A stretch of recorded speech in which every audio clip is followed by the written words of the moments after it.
నమస్తే, welcome to top news. ఇక top న్యూస్లో ఫస్ట్ టాపిక్ చూసుకున్నట్టయితే రేవంత్ ప్రభుత్వంపై ఆర్టీసీ రిటైర్డ్ ఉద్యోగులు తిరగబడ్డారు. హైదరాబాద్ బస్ భవన్ పెద్ద ఎత్తున ధర్నా చేపట్టారు. రిటైర్డ్ బెనిఫిట్స్ చెల్లించాలంటూ డిమాండ్ చేశారు. 2.5 ఏళ్లుగా రిటైర్మెంట్ బెనిఫిట్స్ ఇవ్వకుండా రాష్ట్ర ప్రభుత్వం ఇబ్బందులకు గురి చేస్తుందని ఆగ్రహం వ్యక్తం చేశారు. ఇక రెండవ టాపిక్ చూసుకున్నట్టయితే యాదాద్రి భువనగిరి జిల్లా ఆలేరు మండలంలోని 1000 ఎకరాల భూములను ప్రొహిబిషన్ కేటగిరీ జాబితాలో చేర్చడం గందరగోళానికి దారితీసింది. రిజిస్ట్రేషన్ చట్టం 1908లోని సెక్షన్ 22A కింద 1000 ఎకరాల భూములు ప్రభుత్వంలోని పాటు 39,468 ఇండ్లు, ప్రైవేటు స్థలాలు నిషేధిత జాబితాలో చేర్చడంపై వివాదాస్పదమవుతోంది. ఇక మూడో టాపిక్ చూసుకున్నట్టయితే నటి త్రిషను ఉద్దేశించి డీఎంకే నేత ప్రతిపక్ష నాయకుడు ఉదయనిధి స్టాలిన్ చేసినటువంటి డబుల్ మీనింగ్ వ్యాఖ్యలు తమిళనాడు రాజకీయాల్లో భారీ ప్రకంపనలు సృష్టిస్తున్నాయి.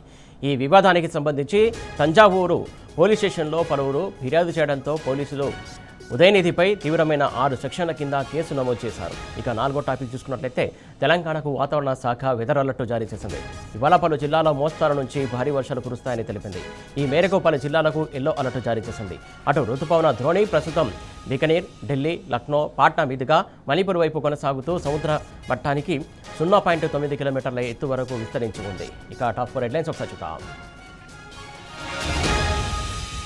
బెనిఫిట్స్ కోసం రిటైర్డ్ ఉద్యోగుల తిరుగుబాటు, బస్ భవన్ ముట్టడించి నిరసన. ఇక టాప్ 2 న్యూస్ చూస్తున్నాం. మరో భూదోపిడికి రేవంత్ భారీ స్కెచ్, సెక్షన్ 22 సాకుకు చూపి భూమాయ. ఇక టాప్ 3 న్యూస్ చూస్తున్నాం. నటి త్రిషపై డబుల్ మీనింగ్ డైలాగులు, ఉదయనిధి స్టాలిన్కు ఊరట, స్టేషన్ బెయిల్ ఇచ్చిన హైకోర్టు. ఇక టాప్ 4 న్యూస్ చూస్తున్నాం. తెలంగాణకు వెదర్ అలర్ట్, రాష్ట్రమంతటా భారీ వర్షాలు కురిసే ఛాన్స్.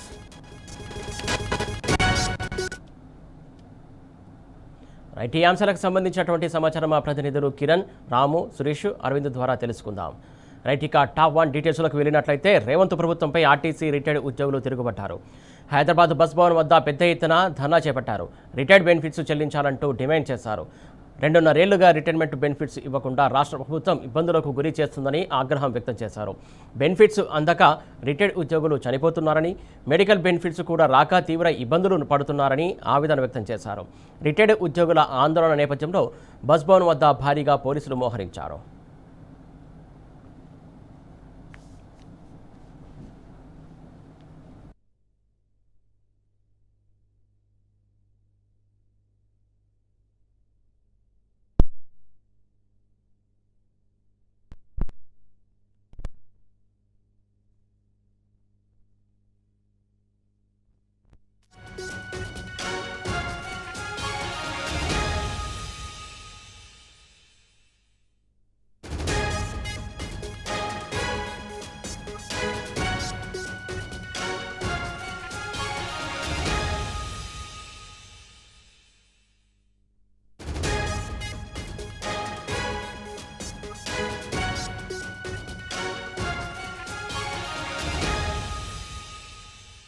టాపిక్ చూసుకున్నట్లయితే రేవంత్ ప్రభుత్వంపై ఆర్టీసీ రిటైర్డ్ ఉద్యోగులు తిరగబడ్డారు.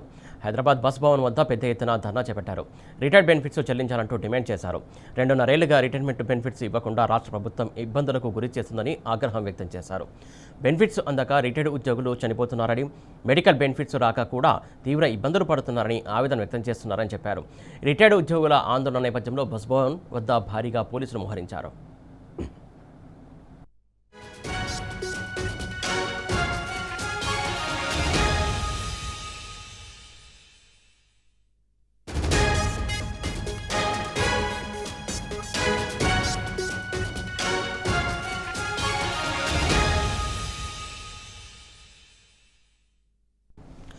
ఇటు ఆర్టీసీ రిటైర్డ్ ఉద్యోగులు పెద్ద ఎత్తున రేవంత్ సర్కార్ పైన తిరగబడ్డారు. పెద్ద ఎత్తున ధర్నా నిర్వహించారు. దీనికి సంబంధించి తాజా అప్డేట్స్ మా కరెస్పాండెంట్ కిరణ్ అందిస్తారు. కిరణ్, చెప్పండి, ఆర్టీసీ ఉద్యోగులు పెద్ద ఎత్తున ధర్నా చేశారు. ప్రధానంగా వారి డిమాండ్స్ ఏంటి? దేనికోసం ఎన్ని రోజుల నుంచి ధర్నా చేస్తున్న ప్రభుత్వం ఎందుకు స్పందించట్లేదు? దాదాపు 2.5 సంవత్సరాలు గడుస్తున్నా ఆర్టీసీలో పనిచేసి రిటైర్ అయినటువంటి ఉద్యోగులందరికీ కూడా రిటైర్మెంట్ బెనిఫిట్స్ ఇప్పటి వరకు కూడా ఇవ్వకపోవడంతో పలు దఫాలుగా బస్ భవన్ ను ముట్టడించేటువంటి ప్రయత్నం చేశారు. ఈ రోజు చలో బస్ భవన్ కు పిలుపునిచ్చినటువంటి ఆర్టీసీ రిటైర్డ్ ఎంప్లాయీస్ అంతా కూడా జిల్లాలో ఉన్నటువంటి అన్ని డిపోల నుంచి పెద్ద ఎత్తున చేరుకున్నారు. వాళ్ళంతా కూడా నిరసన కార్యక్రమాలు చేపట్టినటువంటి దాదాపు 2.5 సంవత్సరాలు గడుస్తున్న రిటైర్మెంట్ బెనిఫిట్స్ ₹1 కూడా ఇవ్వకపోవడంతో చాలా మంది అనారోగ్యం పాలై కూడా చనిపోయినటువంటి పరిస్థితి కనబడిందని కూడా చెప్తా ఉన్నారు. అంతేకాకుండా ఉన్నటువంటి ఆ సూపర్ లగ్జరీ బస్సుల్లో కూడా తమకు ఆ ప్రయాణం చేసేటువంటి వెసులుబాటు కల్పించాలి. అంతేకాకుండా 7,500 పెన్షన్ తో పాటు పూర్తి స్థాయిలో అక్కడ ఉన్నటువంటి ఏవైతే 2013తో పాటు 21తో పాటు 2017కు సంబంధించినటువంటి ఏరియాస్ ఏవైతే ఉన్నాయో వాటన్నింటినీ కూడా పూర్తి స్థాయిలో చెల్లించాలని కూడా డిమాండ్ చేశారు. అయితే ఇప్పటి వరకు రాష్ట్ర ప్రభుత్వం స్పందించలేదు. ఎన్నికల ముందు ఒక మాట, ఎన్నికల తర్వాత మరో మాట మారుస్తూ తమను ఓట్లు ఎంచుకొని గెలిచిన తర్వాత తమను పక్కకు పంపిస్తున్నారు. కనీసం మాకు రావాల్సినటువంటి బకాయిలు అడుగుతున్నాం తప్ప మీకు ఎక్కడ కూడా కొత్తవి అడగట్లేదు. ఏదైతే ఉన్నటువంటి ప్రస్తుతం కంటిన్యూగా చేస్తున్నటువంటి ఉద్యోగులకు ఏ విధమైనటువంటి వెసులుబాటు ఉందో తమకు కూడా అదే వెసులుబాటు కల్పించాలని కూడా డిమాండ్ చేశారు. దాదాపు 2.5 సంవత్సరాలు గడుస్తున్న అధికారంలోకి వచ్చిన తర్వాత మాట మారుస్తూ రేవంత్ రెడ్డి ప్రభుత్వం పూర్తి స్థాయిలో వైఫల్యం చెందింది. ఎక్కడికక్కడ తమకు రావాల్సినటువంటి బకాయిలు ఇవ్వడంలో కూడా జాప్యం జరుగుతూ అనేక మంది ఇప్పటికే ప్రాణాలు కోల్పోయారు. ఇంకా చాలా మంది ప్రాణాలు కోల్పోతే తప్ప తమకు వచ్చేటువంటి బెనిఫిట్స్ కూడా రాబట్టి కూడా వాళ్ళు పెద్ద ఎత్తున నినాదాలు చేసినటువంటి పరిస్థితి కనబడుతుంది. బస్ భవన్ చుట్టుపక్కల కూడా భారీగా పోలీసులను మోహరించి ఎక్కడ కూడా కనీసం లోపలికి వెళ్ళనివ్వకుండా రిటైర్డ్ ఉద్యోగులందరినీ కూడా అవమానించినటువంటి పరిస్థితి అయితే అటు బస్ భవన్ వద్ద కనిపించింది. గత ప్రభుత్వంలో ఎలాంటి ఇబ్బంది లేదు, కానీ ఇప్పుడు రిటైర్ అయినటువంటి వాళ్ళకు తమకు దాదాపు 30-40 ఏళ్ళు సర్వీస్ చేసినటువంటి వాళ్ళని ఇలా గోస పెట్టుకోవడం తమకు సమంజసం కాదు అంటూ కూడా రాష్ట్ర ప్రభుత్వాన్ని ఏదైతే ప్రశ్నించినటువంటి దాఖలాలు అయితే కనిపిస్తా ఉన్నాయి. ఖచ్చితంగా రాబోయేటువంటి రోజుల్లో మరోసారి ఉద్యమాన్ని ఉధృతం కూడా చేస్తాం. ఖచ్చితంగా రావాల్సినటువంటి బెనిఫిట్స్ ఏవైతే అవన్నీ కూడా ఇవ్వాలంటూ డిమాండ్ చేసినటువంటి పరిస్థితి మనకు కనిపించింది. Right, thank you Venu. Thank you Kiran.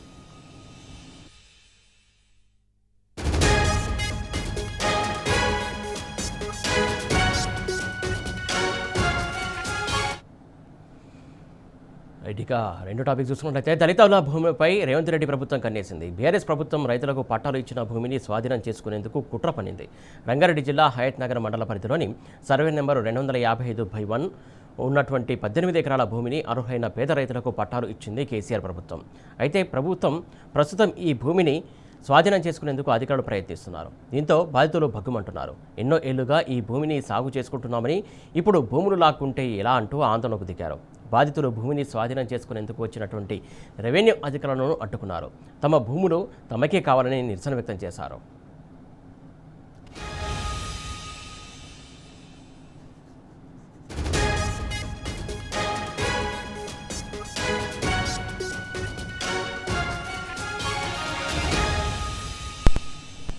అయితే ఇటు హిమైతాంలో ఉన్నటువంటి భూములకు సంబంధించి ఏదైతే ప్రొహిబిటెడ్ జాబితాలో పెట్టడం పట్ల పెద్ద ఎత్తున అక్కడ నిరసన తెలుపుతున్నారు రైతులు. దానికి సంబంధించి పూర్తి అప్డేట్స్ మా కరెస్పాండెంట్ మహేష్ అందించడానికి కూడా సిద్ధంగా ఉన్నాడు. మహేష్ చెప్పండి.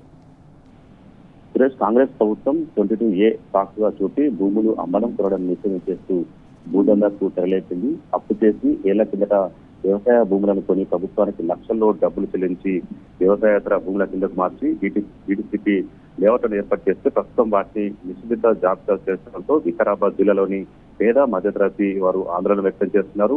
వ్యవసాయేతర భూములకు ప్లాట్ గా మార్చి ఇటు ఇల్లు నిర్మించుకున్న వ్యవసాయ భూముల కింద రిజిస్ట్రేషన్ చేసుకునే అవకాశం ఉండడంతో ఇకపై వ్యవసాయేతర భూములుగా మారిన లేఅవుట్స్, ప్లాట్స్ వ్యవసాయ భూముల కింద రిజిస్ట్రేషన్ కాకుండా ఆ జాబితాలో పెట్టినట్టు రెవెన్యూ అధికారులు చెప్తున్నారు. ఇప్పటికే లేఅవుట్స్, ప్లాట్ గా మారిన వ్యవసాయేతర భూముల రిజిస్ట్రేషన్ యథావిధిగా జరగచ్చు. కానీ 22A సాక్షిగా చూస్తూ సర్కార్ పెద్ద ఎత్తున కూడా భూదందాకు తెరలేపినట్టు ఆరోపణలు వెలువడుతున్నాయి. జిల్లాలోని వికారాబాద్, తాండూరు, పరిగి, కొడంగల్ నియోజకవర్గాల్లో వ్యవసాయేతర భూములు వ్యవసాయానికి భూముల కింద రిజిస్ట్రేషన్ కాకుండా జిల్లా రెవెన్యూ అధికారులు వాటిని 22A జాబితాలో చేర్చారు. ఒకే సర్వే నెంబర్లో 4 కన్వర్షన్ పూర్తయి లేఅవుట్ కావడంతో ఇటు వ్యవసాయ భూములు కూడా ఉండడంతో కేవలం సంబంధిత సర్వే నెంబర్, సబ్ డివిజన్ నెంబర్లను జాబితాలో చేరాల్సి ఉండగా సర్కార్ మొత్తం సర్వే నెంబర్ను కూడా చేర్చినట్టు బాధితులు ఆవేదన చెందుతున్నారు. ఇదే ఆదరణగా తీసుకొని అటు సబ్ రిజిస్టార్లు అందిన కాడికి అడ్డుకున్నారనే ఆరోపణలు కూడా ప్రధానంగా వినిపిస్తున్నాయి. గత కొద్ది రోజులుగా జిల్లాలో వ్యవసాయేతర భూముల రిజిస్ట్రేషన్లు అటు కోవిడ్ ఉంచడం వల్ల చాలా వరకు నిలిపేసిన పరిస్థితి కనిపిస్తోంది. ఇటు బిడ్డల పెళ్లిళ్ళు కావచ్చు, అత్యవసరాలకు ప్లాట్లను అమ్మాలనుకునే వారికి భూమి నిషేధిత జాబితాలో ఉన్నట్టు రిజిస్ట్రేషన్ కాదని, ఒకవేళ రిజిస్ట్రేషన్ అయినా కానీ చేయాలంటే అడిగినంత ఇవ్వాలంటూ కూడా బేరసాలకు చేస్తున్నట్టు ప్రచారం జరుగుతున్నది. 22A జాబితా వ్యవసాయేతర భూములకు సంబంధం లేకున్నా కానీ రిజిస్ట్రేషన్ నిషేధం అంటూ కూడా ఇటు బాధితులను భయపెడుతూ పెద్ద ఎత్తున పశువుల పాల్పడుతున్నట్టు కూడా బాధితులు ఆరోపిస్తున్న ప్రశ్న కేవలం ఒక సబ్ డివిజన్ నంబర్ వ్యవసాయ భూమిగా ఉండడం, మిగతా భూమి అంతా వ్యవసాయేతర భూమిగా మారిన మొత్తం ప్రొహిబిటెడ్ జాబితాలో ఉందని చెప్తూ రిజిస్ట్రేషన్లు చేసేందుకు బస్సులకు పాల్పడుతున్నట్టు కూడా ఆరోపణలు పెద్ద ఎత్తున కూడా వినిపిస్తున్నాయి. DTCP అనుమతించి మళ్ళీ క్రయ విక్రయాలు జరగకుండా నిషేధిత జాబితాలో ఎందుకు చేర్చారని కూడా ఇటు అంటే వికారాబాద్ మాజీ ఎమ్మెల్యే డాక్టర్ మెత్తు ఆనంద్ కూడా ప్రభుత్వాన్ని ప్రశ్నించిన ప్రశ్నిస్తుంది. DTCP అన్ని కరెక్ట్ గా ఉంటే ఇస్తారు, DTCP అనుమతి ఇచ్చిన తర్వాతనే వెంచర్లు వేస్తారు, వెంచర్లు వేసిన తర్వాత నిషేధిత జాబితాలో చేర్చడంలో ఏమన్నా అర్థం ఉన్నదాన్ని కూడా ఇప్పటికే ప్రభుత్వంపై మండిపడుతున్న పరిస్థితి కనిపిస్తోంది. జిల్లా కేంద్రంలో పలు లేవర్స్ ఇప్పటికే నిషేధిత జాబితాలో చేర్చినట్లయి బాధితులతో కలిసి ఆయన కలెక్టర్లు కలిసి కూడా వినతి పత్రం కూడా అందించిన పరిస్థితి కనిపిస్తా ఉంది. ఒకవైపు అనుమతులు ఇస్తూ మరోవైపు నిషేధిత జాబితాలో ఉన్నది అమ్మొద్దు కొనద్దని చెప్పడము ఏంటని కూడా ఇటు ప్రశ్నిస్తున్న పరిస్థితి కనిపిస్తా ఉంది. 10 ఎకరాల భూమిలో 2 ఎకరాలు కూడా అటు ప్రొహిబిటెడ్ తో ఉండడం ఉంటే మిగిలిన భూమిని కూడా ఆ నిషేధిత జాబితాలో పెట్టి రిజిస్ట్రేషన్ చేయడం లేదని కూడా అది మండిపడుతున్న పరిస్థితి కనిపిస్తా ఉంది. ఆధారాలు చూపిస్తే రిజిస్ట్రేషన్లు చేస్తున్నామని చెప్తున్నా గతంలో కొద్ది రోజులు చేసి ప్రస్తుతం పూర్తిగా నిలిపేశారని కూడా ఇటు బాధితులు ఆవేదన వ్యక్తం చేస్తున్న పరిస్థితి కనిపిస్తుంది. ఎందుకు ప్రోబిట్ లో పెట్టారో చెప్పాలని కూడా ప్రశ్నిస్తున్న పరిస్థితి కనిపిస్తాం. అదేవిధంగా DTCP లేఅవుట్ కలెక్టర్, అదనపు కలెక్టర్, RDO, తహసీల్దార్ అందరూ కూడా ఇటు సంతకాలు కూడా ఉన్నాయని కూడా ప్రధానంగా ఆరోపణలు కూడా వినిపిస్తా ఉన్నాయి. అదేవిధంగా వికారాబాద్ పట్టణ కేంద్రంలో 1983లో కూడా లేఅవుట్ అయిన NGO కాలనీ కావచ్చు, ఇటు 43 ఏళ్ల తర్వాత మరి కోవిడ్ లో చూపించబడిందని కూడా అంతా ఒక గందరగోళానికి కూడా గురి చేసిందని కూడా ఆవేదన వ్యక్తం చేస్తున్న పరిస్థితి కనిపిస్తా ఉంది. వికారాబాద్ పట్టణం మున్సిపాలిటీలోని ఇటు కమలానగర్ కావచ్చు, సాకేత్ నగర్ లోని ఇంధన నిర్మాణాలు పూర్తయ్యాయి. కానీ ఎవరి ఇల్లు ఇప్పుడు ఆ నిషేధిత జాబితాలో ఉందో తెలియని పరిస్థితి కూడా నెలకొందన్న గందరగోళం అయితే ఇటు జిల్లా వ్యాప్తంగా కూడా నడుస్తున్న పరిస్థితి కనిపిస్తా ఉంది. అత్యవసరాలకు సంబంధించి ఇటు రుణాల కోసం బ్యాంక్ వెళ్తే బ్యాంకు అధికారులు వాటిని తిరస్కరిస్తున్న పరిస్థితి కనిపిస్తా ఉంది. ఇప్పటికైనా ప్రభుత్వం స్పందించి ఈ సమస్యను పరిష్కరించాలని కూడా వారు డిమాండ్ చేస్తున్న పరిస్థితి నెలకొంది. Right, thank you Mahesh.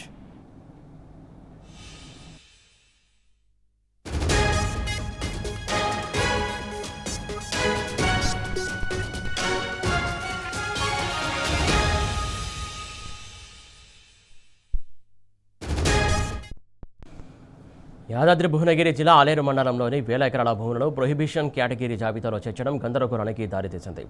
Registration చట్టం 1908లోని సెక్షన్ 22A కింద 1000 ఎకరాల భూములు ప్రభుత్వంతో పాటు 39,468 ఇండ్లు ప్రైవేటు స్థలాల్లో నిషేధిత జాబితాలో చేర్చడంపై వివాదాస్పదమవుతుంది. ముందస్తు నోటీసులు ఇవ్వకుండానే బ్లాక్ చేయడంతో ప్రజలు భగ్గుమంటున్నారు. యాదాద్రి జిల్లా పరిధిలో సుమారు 28,549 ఎకరాల ప్రభుత్వ భూములతో పాటు 39,468 ఇండ్లు, ఇంటి స్థలాలు ఈ నిషేధిత జాబితాలో చేర్చడాన్ని ప్రజలు తప్పుపడుతున్నారు. అసలు యజమానులు తమ పట్టా భూములు, ఇండ్లను అమ్ముకోవడానికి, రిజిస్ట్రేషన్ చేయడానికి లేదా బ్యాంకు లోన్లు పొందడానికి వీలు లేకుండా పోయింది. కాంగ్రెస్ ప్రభుత్వం సెక్షన్ 22A సాకుగా చూపి భూదందాకు తెరలేపిందని జనం మండిపడుతున్నారు.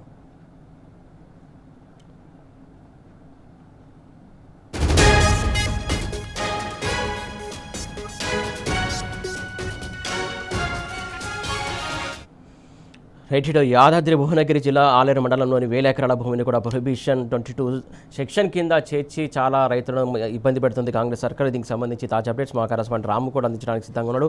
రాము, చెప్పండి, సెక్షన్ 22A ఏం చెప్తుంది? ఎందుకోసం ఆ సెక్షన్ కింద చాలా మంది భూములను చేర్చడం జరిగింది అసలు కాంగ్రెస్ సర్కారు?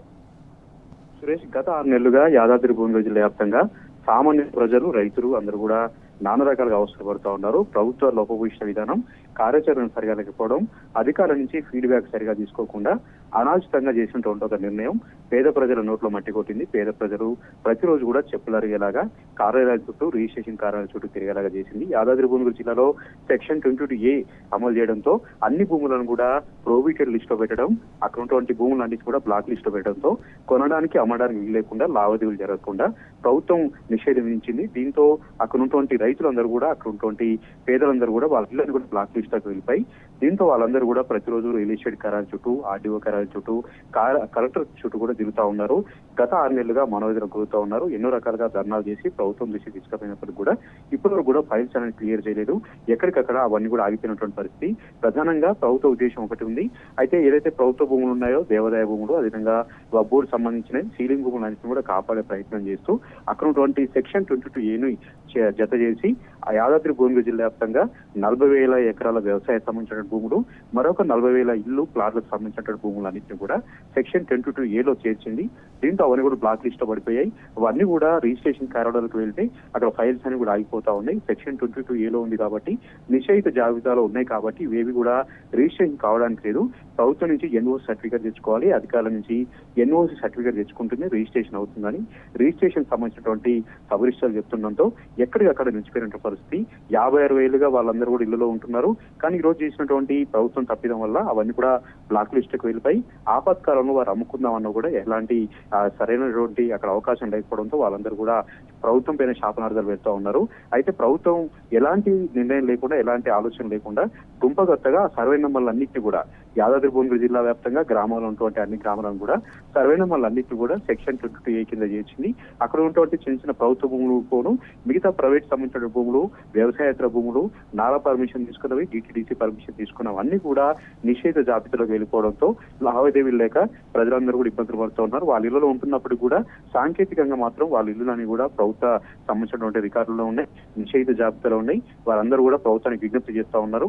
ఏదైతే ఆంధ్రప్రదేశ్ లో ఇవన్నీ కూడా క్లియర్ చేశారో, సెక్షన్ 22 ఎత్తేసి ప్రజలకు స్వేచ్ఛ కల్పించారో, తెలంగాణలో కూడా ఇప్పుడు ఉన్నటువంటి ప్రభుత్వం సెక్షన్ 22 ఎత్తేయాలి. ఎక్కడికక్కడ ప్రజలకు ఆస్తులకు రక్షణ కల్పించాలి. వాళ్ళ ఆపత్కాలంలో అవి అమ్ముకోవడానికి, కొనుగోలు చేసుకోవడానికి, రిజిస్ట్రేషన్ చేసుకోవడానికి కూడా అనుమతి ఇవ్వాలంటూ కూడా చెప్తా ఉన్నారు. ప్రభుత్వం ఈ విధంగా నిర్లిప్తంగా వ్యవహరిస్తుండడంతో చాలా రకాలుగా అవినీతి జరుగుతూ ఉంది. ఒక రిజిస్ట్రేషన్ చేసుకోవాలంటే సబ్ రిజిస్టర్ కి లంచాలు ఇచ్చుకోవాల్సి ఉంటుంది. అదేవిధంగా అన్ని శాఖల అధికారులకు కూడా లంచాలు ఇచ్చుకొని పెద్ద ఎత్తున కూడా అవినీతి పెరిగిపోతుందని కూడా చెప్తా ఉన్నారు. దీంతో పాటు ప్రభుత్వం యొక్క కుట్ర కూడా దాగి ఉంది. ఆదాయాన్ని పెంచుకునేలాగా వాటన్నింటిని కూడా రెగ్యులర్ చేసుకునేందుకు అప్లై చేసుకుంటే కొన్ని వేల రూపాయలు, లక్షల రూపాయలు ప్రభుత్వం ప్రజల నుంచి బలవంతంగా ముక్కు బిండి వసూలు చేసుకునేలాగా ఒక కుట్ర జరుగుతున్నట్టు కూడా ప్రజలైతే ఆరోపణ చేస్తా ఉన్నారు, ఆగ్రహం వ్యక్తం చేస్తా ఉన్నారు. ప్రజల సంక్షేమం దృష్ట్యా ప్రజలను అన్నింటినీ కూడా దృష్టిలో ఉంచుకొని సెక్షన్ 22A ఎత్తివేయాలి. ఏదైనా ప్రభుత్వం సంబంధించినటువంటి ఇష్యూ ఉంటే ఆ సర్వే నెంబర్ వరకు, ఆ క్రైటీరియా వరకు మాత్రమే సెక్షన్ 22 అమలు చేయాలి. కానీ గంపగొత్తగా ఊర్లకు ఊర్లు, మండలాలు సెక్షన్ 22A పెట్టి నిషేధ జాబితాలో పెట్టి ప్రజలు ఈ విధంగా మనవేదన గురి చేయడం కరెక్ట్ కాదంటూ కూడా చెప్తా ఉన్నారు. పై స్థాయిలో అధికారులు ప్రభుత్వానికి నివేదికలు ఇవ్వడంలో, సరైన సమాచారం ఇవ్వడంలో విఫలమవుతూ ఉన్నారు. క్షేత్రస్థాయిలో ప్రజలు పడుతున్నటువంటి ఇబ్బందులు ఎవరు కూడా గుర్తించట్లేదంటూ కూడా యాదాద్రి భువనగిరి జిల్లా వ్యాప్తంగా ప్రజలైతే అసంతృప్తి వ్యక్తం చేస్తా ఉన్నారు. Suresh. Right, thank you Ramu.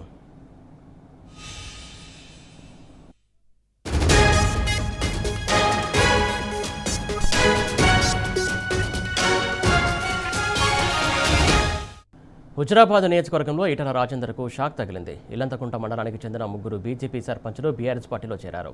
Party working president KTR సమక్షంలో సిరిసేడు సర్పంచ్ కుమార్, వంతడుల సర్పంచ్ రాజేష్, టేకుర్తి సర్పంచ్ శ్రీనివాస్ సహా పలువురు బీఆర్ఎస్ పార్టీలో చేరారు. కేసీఆర్ నాయకత్వంలో తెలంగాణ సాధించిన అభివృద్ధి, సంక్షేమం ప్రజల మనసుల్లో ఇప్పటికీ చెక్కు చెదరలేదని, రాబోయే రోజుల్లో కేసీఆర్ నాయకత్వంలో పనిచేసేందుకు పార్టీలో చేరినట్లు వారు తెలిపారు. చేరికల కార్యక్రమంలో ఎమ్మెల్యేలు పాడి కౌశిక్ రెడ్డి, గంగుల కమలాకర్ పాల్గొన్నారు.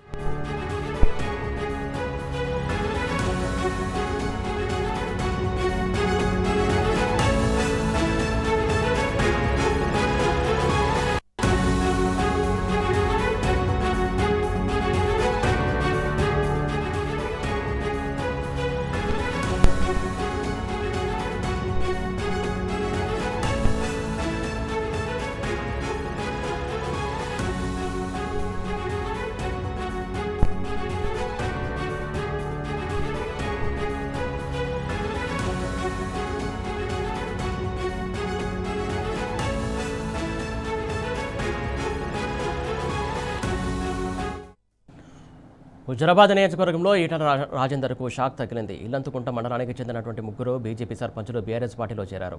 పార్టీ వర్కింగ్ ప్రెసిడెంట్ కేటీఆర్ సమక్షంలో సిరిసేడు సర్పంచ్ కుమార్, అంతడుపుల సర్పంచు రాజేషు, టేకుర్తి సర్పంచు శ్రీనివాసు సహా పలువురు బీఆర్ఎస్లో చేరారు. కేసీఆర్ నాయకత్వంలో తెలంగాణ సాధించిన అభివృద్ధి, సంక్షేమం ప్రజల మనసుల్లో ఇప్పటికీ చెక్కు చెదరలేదని, రాబోయే రోజుల్లో కేసీఆర్ నాయకత్వంలో పనిచేసేందుకు పార్టీలో చేరినట్లు వారు తెలిపారు. చేరికల కార్యక్రమంలో ఎమ్మెల్యేలు పాడి కౌశిక్ రెడ్డి, గంగుల కమలాకర్ పాల్గొన్నారు.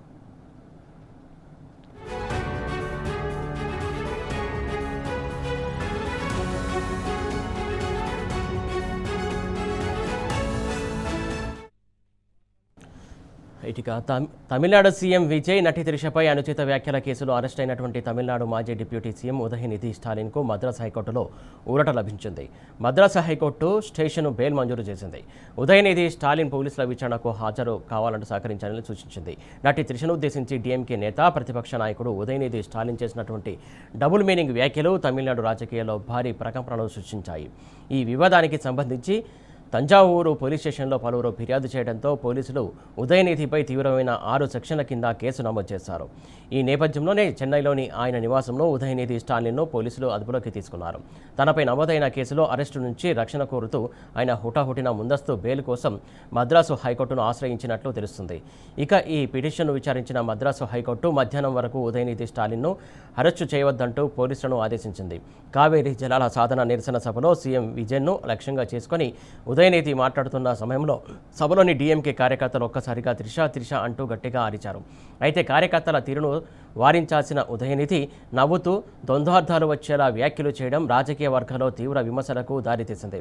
ఎక్కడ నీళ్లు వచ్చినా రాకపోయినా అక్కడ మాత్రం నీళ్లు రావాలంటూ ఆయన చేసిన కమెంట్లు వివాదాస్పదం కాగా ఆ తర్వాత తాను కావేరీ జలాల గురించే మాట్లాడానని కవర్ చేసుకునే ప్రయత్నం చేశారు.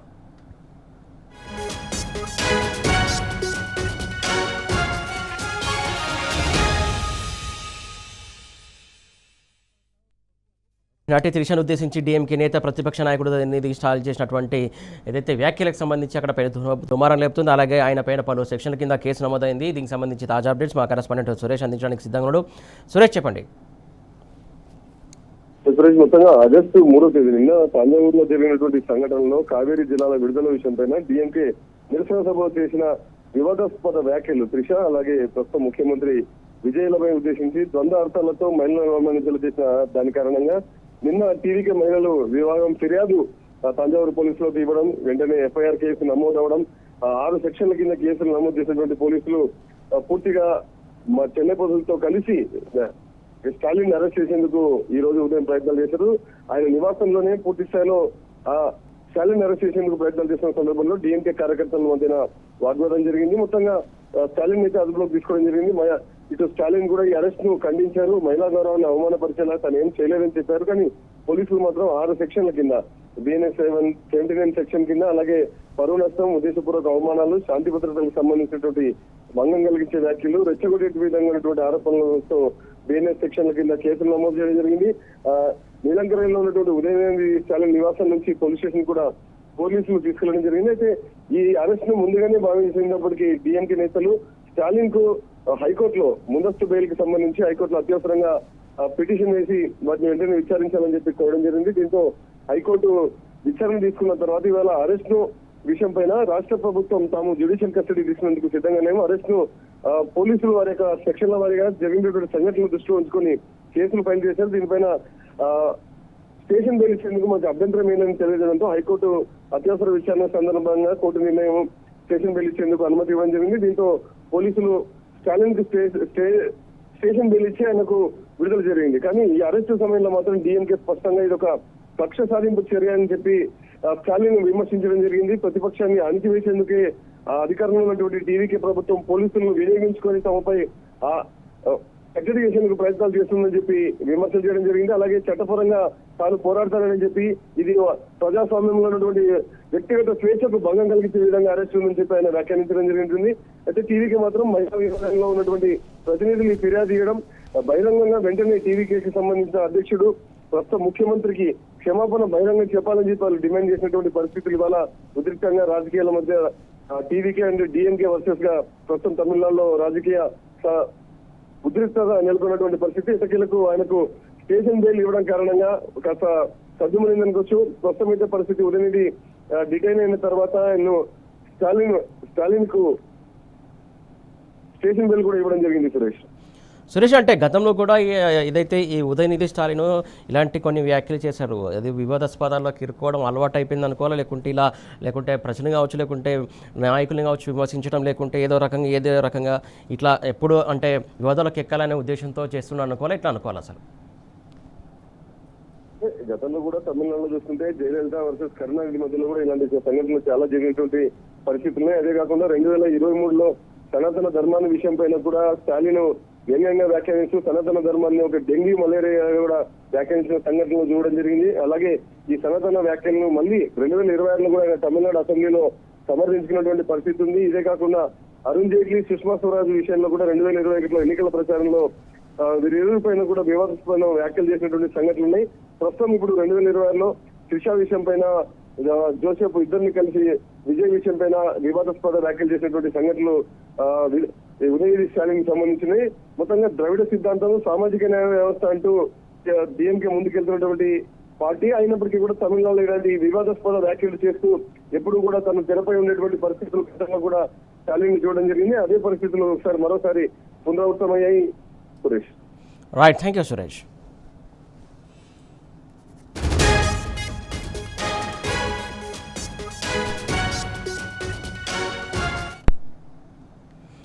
రైట్, తెలంగాణకు వాతావరణ శాఖ వెదర్ అప్డేట్ జారీ చేసింది. ఇవాళ పలు జిల్లాల మోస్తారు నుంచి భారీ వర్షాలు కురుస్తాయని తెలిపింది. ఈ మేరకు పలు జిల్లాలకు ఎల్లో అలర్ట్ జారీ చేసింది. అటు రుతుపవన ధ్వని ప్రస్తుతం బీకనూరు, ఢిల్లీ, లక్నో, పాట్నా మీదుగా మణిపూర్ వైపు కొనసాగుతూ సముద్ర మట్టానికి 0.9 కిలోమీటర్ల ఎత్తు వరకు విస్తరించి ఉంది.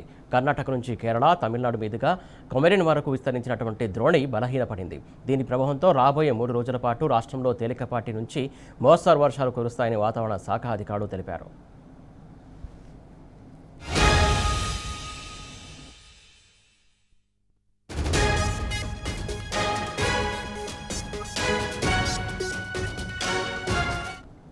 ఇటు తెలంగాణకు వాతావరణ శాఖ వెదర్ అప్డేట్ ఇచ్చింది. దీనికి సంబంధించి పలు జిల్లాల్లో కూడా మోస్తారు నుంచి భారీ వర్షాలు కురిసే అవకాశం ఉందంటూ కూడా వాతావరణ శాఖ తెలుపుతుంది. దీనికి సంబంధించి పూర్తి అప్డేట్స్ మా కరెస్పాండెంట్ అరవింద్ అందించడానికి సిద్ధంగా కూడా. అరవింద్, చెప్పండి, ఏదైతే రానున్న రోజుల్లో 3 రోజుల పాటు చాలా వర్షాలు పడే అవకాశం ఉంది చాలా జిల్లాల్లో అని చెప్పేసి చెప్తున్నటువంటి సందర్భం మనం చూస్తాను. దీనికి సంబంధించి లేటెస్ట్ అప్డేట్స్ ఏంటి?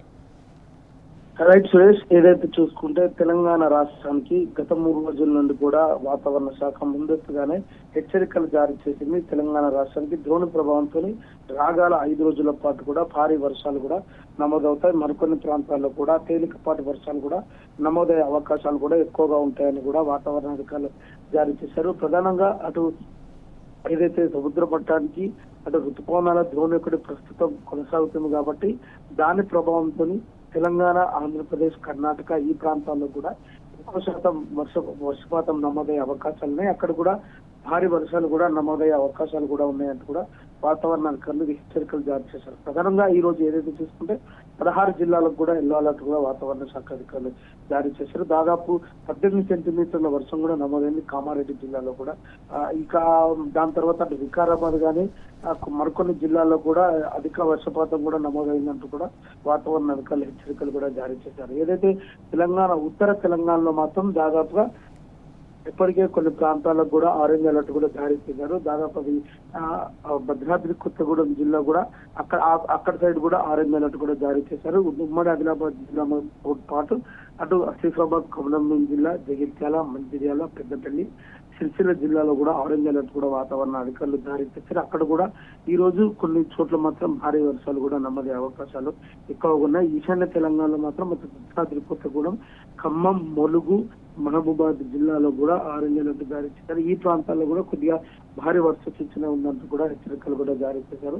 దానికి తోడుగా ఇటు పశ్చిమ తెలంగాణకు నిన్న నుంచి కూడా కంటిన్యూస్ గా వర్షాలు పడున్నాయి. ఈ రోజు కూడా అక్కడక్కడ భారీ వర్షం కూడా ఉదయం సమయంలో కూడా నమోదైంది. అటు రంగారెడ్డి జిల్లా కావచ్చు, వికారాబాద్, సంగారెడ్డి జిల్లా, తాండూరు, అటు ఈ కొడంగల్ ఈ ప్రాంతాల్లో కూడా భారీ వర్షం కూడా నమోదైందంటూ కూడా వాతావరణ అధికారులు స్పష్టంగా తెలియజేశారు. అటు దక్షిణ తెలంగాణ, మహబూబ్ నగర్, జోగులాంబ గద్వాల జిల్లాలో కూడా అటు కొద్దిగా భారీ వర్షం ఉంది. మహబూబ్ నగర్ లో కూడా నిన్న కూడా రాత్రి కూడా భారీ వర్షం కూడా నమోదైంది. దీనికి తోడుగా అటు మధ్య తెలంగాణలో చూసుకుంటే మాత్రం కొన్ని ప్రాంతాలకు మాత్రం ఇప్పటికి కూడా మోస్తారు వర్షం కూడా ఉదయం సమయం నుంచి కూడా కురుస్తుందంటూ కూడా అధికారులు తెలియజేశారు. అటు ఏదైతే సెంట్రల్ జోన్ లో హైదరాబాద్ చూస్తుందో మాత్రం హైదరాబాద్ లో కూడా అక్కడక్కడ భారీ వర్షం కూడా ఈ రోజు నమోదయ్యే అవకాశాలు ఉన్నాయి.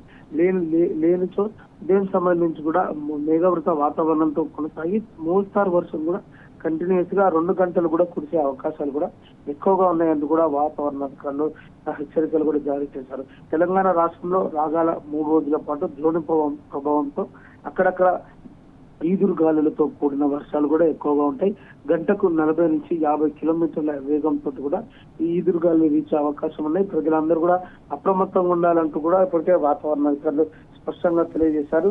అంటే రేపు ఎల్లుండి 3 రోజుల పాటు కూడా తెలంగాణ రాష్ట్రానికి వర్ష సూచన ఉంది అంటూ కూడా అధికారులు తెలియజేశారు. మరో విధంగా చూసుకుంటే ఎవరు కూడా ఆ వర్షం ఉండే సమయంలో కూడా చెట్ల దగ్గర కానీ అటు కరెంటు స్తంభాల దగ్గర కానీ ఎవరు కూడా ఉండొద్దంటూ కూడా హెచ్చరికలు జారీ చేశారు. ఆ సమయంలో కూడా వర్షం ఎక్కువగా ఉండే సమయంలో కూడా ఈదురుగాలుల ప్రభావంతో కూడా చెట్లు విరిగే అవకాశాలు ఉంటాయి. దాన్ని కూడా ప్రజలందరూ దృష్టిలో పెట్టుకొని అప్రమత్తంగా ఉండాలంటూ కూడా అధికారులు హెచ్చరికలు కూడా జారీ చేశారు. ఏదేమైనప్పుడు కూడా తెలంగాణ రాష్ట్రంలో రాగల 3 రోజుల పాటు కూడా అక్కడక్కడ భారీ వర్షాలు కూడా నమోదయ్యే అవకాశాలు ఉన్నాయి. మరికొన్ని ప్రాంతాల్లో కూడా తేలికపాటి వర్షాలు కూడా నమోదవుతాయి. ఇంకా దీంతో పాటుగా చూసుకుంటే మొన్నటి వరకు కూడా తెలంగాణలో దాదాపు అటు రెయిన్ డెఫిషియన్సీ ఉండే ఈ 2-3 రోజుల వర్షాలతో కానీ ఈ ఆగస్టు వర్షాలతో కానీ అక్కడికి రెయిన్ డెఫిషియన్సీ పోయి ఎక్సెస్ ఉండే అవకాశాలు కూడా ఎక్కువగా ఉన్నాయి అంటూ కూడా వాతావరణ అధికారులు స్పష్టంగా తెలియజేశారు. ఒకవేళ ఈ ఆగస్టు నెలలో కనుక అధిక వర్షాలు పడితే లోటు వర్షం కూడా భర్తీ అవుతుందంటూ కూడా అధికారులు స్పష్టంగా తెలియజేశారు. ఏదేమైనప్పుడు కూడా తెలంగాణ రాష్ట్రంలో రాగల 3 రోజుల పాటు కూడా అక్కడక్కడ తేలికపాటి వర్షాలు అక్కడక్కడ భారీ వర్షాలు కూడా ఉండే నమోదు అవుతుందంటూ కూడా వాతావరణ అధికారులు చెప్తున్నారు. ప్రధానంగా హైదరాబాద్ జిల్లా వరకు చూసుకుంటే సెంట్రల్ జోన్ హైదరాబాద్ తీసుకుంటే గతంలో కూడా 9% లోటు వర్షం కూడా ఉంది. అది ఏదైతే మొన్న పడ్డ వర్షాలు కూడా అది 6% కూడా వచ్చింది. ఆగస్టులో కనుక ఫుల్ఫిల్ గా పడితే మాత్రం అది భర్తీ అయ్యే అవకాశాలు కూడా ఎక్కువగా ఉన్నాయంటూ కూడా వాతావరణ అధికారులు స్పష్టం చేశారు. Satish. Right, thank you Arvind.